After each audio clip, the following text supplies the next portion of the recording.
Nah, kita mulai ya. Bismillahirrahmanirrahim. Assalamualaikum warahmatullahi wabarakatuh. Selamat siang semuanya. Perkenalkan, nama saya Fendistianti. Saya adalah peserta magang di Nisa AI Academy Batch 4. Pertama-tama kita mulai ya yang sekarang ya. Maaf apabila suaranya terdengar tidak jelas. Nah, di sini ya saya akan membahas tentang Scrum. Apa sih itu Scrum? Gitu kan.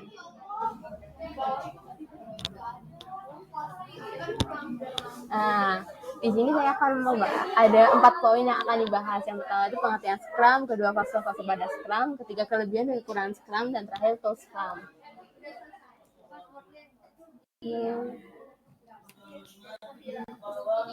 Nah, yang pembahasan pertama itu pengertian Scrum. Apa sih pengertiannya?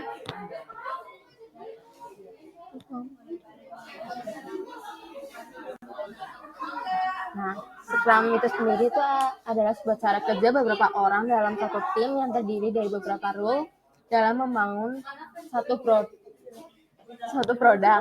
Nah, pengguna Scrum itu terbanyak ada di Amerika sebesar 50%.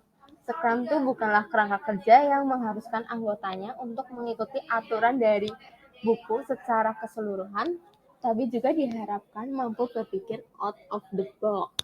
Nah, Scrum ini nih bisa digunakan untuk mengembangkan sistem secara keseluruhan, pengembangan sistem sebagian maupun proyek internal atau pelanggan.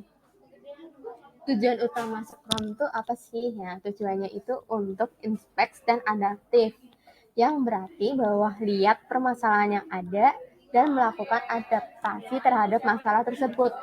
Pengembangan perangkat lunak menggunakan Scrum menekankan untuk mengambil setiap langkah pengembangan perangkat lunak secara singkat. Nah, Scrum itu memiliki sifat-sifat. Nah, sifatnya apa aja nih? Ada yang ringan, mudah dipelajari, dan sulit dikuasai. Nah, Scrum tidak boleh dikaitkan dengan metode apapun. Kenapa tuh? Karena Scrum merupakan sebuah kerangka kerja dan bukan metodologi.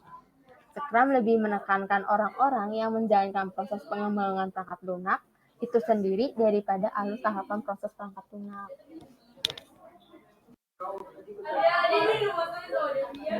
Di Scrum ini ada fase-fase dari Scrum ini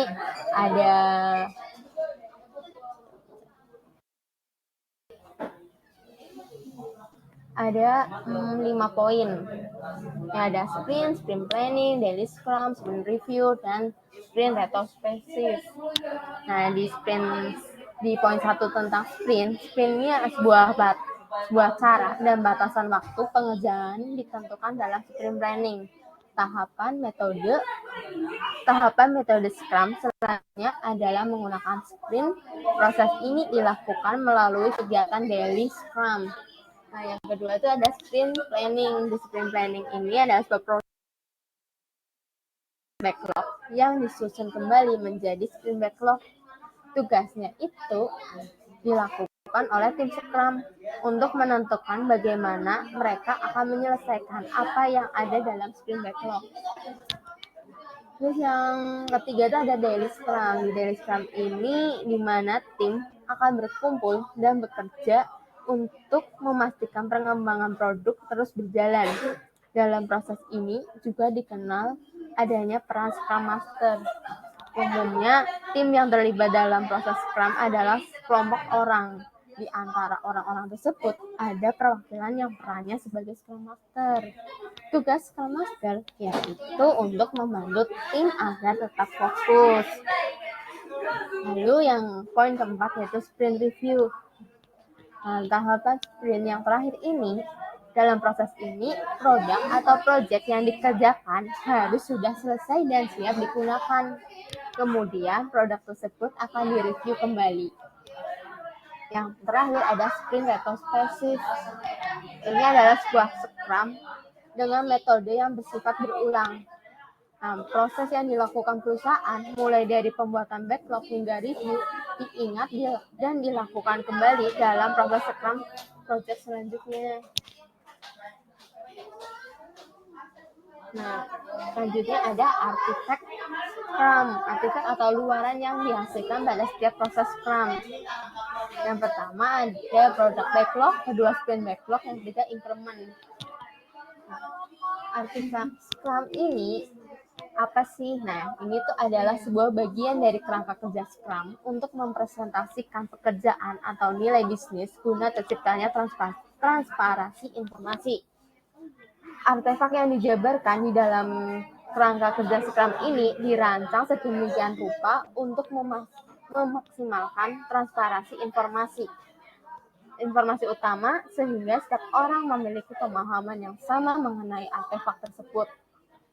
Nah, untuk product backlog ini adalah sebuah daftar yang berurutan mengenai fitur dan perbaikan apa saja yang dibutuhkan untuk meningkatkan suatu produk. Daftar ini menjadi salah satu sumber untuk mengetahui pekerjaan yang akan dilakukan oleh tim Scrum dalam sprint. Yang kedua ada sprint backlog. Di sprint backlog ini adalah to-do list untuk mendeskripsikan fungsi apa saja yang harus dikembangkan untuk sebuah produk dalam sprint tertentu. Sprint backlog ini berisikan sprint goal, item produk backlog yang dipilih untuk dikerjakan dalam sprint, serta plan yang dapat ditindaklanjuti untuk menghadiri increment. Yang terakhir ada increment. Nah, increment ini adalah jumlah dari semua item produk backlog yang diselesaikan selama sprint berjalan. Setiap increment akan dikumpulkan dengan increment sebelumnya untuk diverifikasi secara menyeluruh dan dipastikan bahwa semua increment dapat berfungsi bersamaan.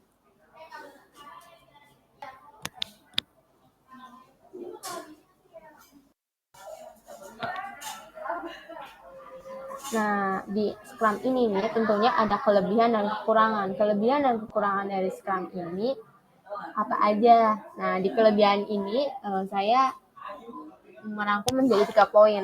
Yang poin pertama itu kelebihannya membantu memonitorkan segala aktivitas pada tim serta meningkatkan produktivitas dalam membangun produk. Poin kedua, memaksimalkan keberhasilan dalam pembuatan produk. Poin ketiga yaitu mengoptimalkan waktu penyelesaian dan responsif terhadap requirement permintaan user. Kekurangan dari Scrum yaitu ada 3 poin. Yang pertama itu proses identifikasi requirement yang cukup sulit. Yang kedua, jika anggota tidak bekerja sama dengan baik, maka akan sulit untuk menyelesaikan pembuatan produk sesuai timeline yang dibuat. Yang poin ketiga, tim harus selalu siap dengan perubahan karena di dalam Scrum setiap perubahan akan selalu diterima. Nah, toolsnya Scrum tuh apa aja sih? Di Scrum ini ada tools dibagi menjadi 2, yaitu Manage Task sama Flow Task.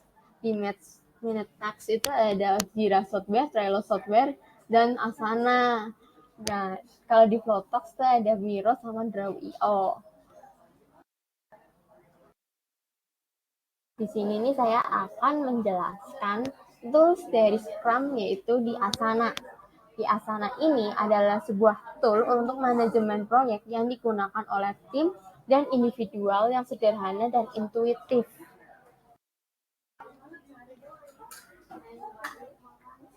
Nah, di Asana ini ada fitur-fitur dan fungsinya. Untuk fitur-fiturnya itu ada timeline, portfolio, sama workload.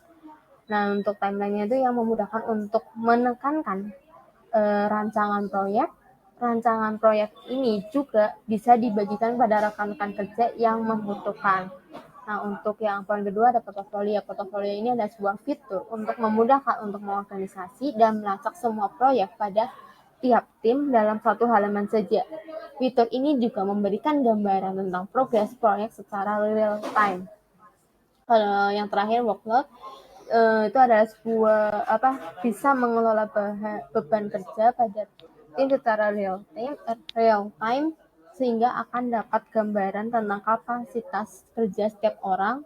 Melalui fitur ini juga bisa memberikan target terhadap masing-masing tugas, bisa berupa poin atau waktu. Hal ini akan membuat kita bisa memperkirakan apakah ada rekan tim yang memiliki beban kerja terlalu sedikit atau terlalu banyak. Untuk fungsi-fungsi dari Asana ini ada apa aja sih? Nah, ada 3 nih. Yang pertama mengelola tugas, membuat agenda, dan yang terakhir dapat memantau tiap kerjaan. Oke, sekian webinar saya. Apabila ada kesalahan dalam ucapan, saya mohon maaf. Ya, dan terima kasih. Wassalamualaikum warahmatullahi wabarakatuh.